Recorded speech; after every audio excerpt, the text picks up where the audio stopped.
because I am a stars matter person through and through. It's in my DNA. And I understand. And I'm very curious, by the way, Andy. This is something that you bring up all the time, and I think it's the right point.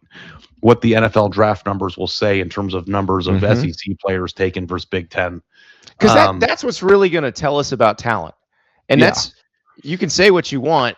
Those people aren't biased. They're biased toward keeping their jobs. So they don't care what conference the players are from.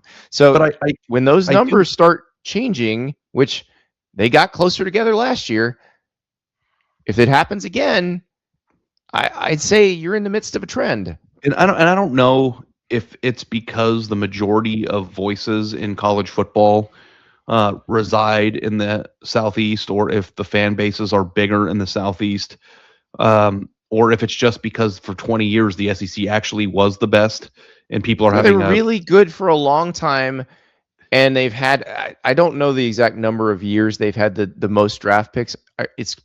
It's got to be close to 20 at this point. They're the most talented, and they have been.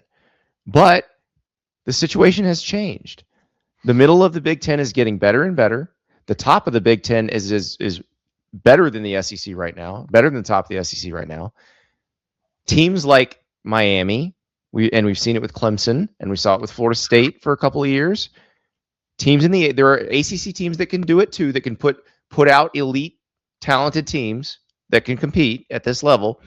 So it's not just hand it to whoever of Alabama, Georgia, or LSU winds up on top. What I want more than anything is that when Georgia goes on the road and is on the ropes against Tennessee in the fourth quarter and then ends up winning that thriller game, and everybody comes out of that game like affirming their belief in Georgia and how good they are. Are we sure Georgia's good? Like that's the question you should ask at that point. Yeah. Or I want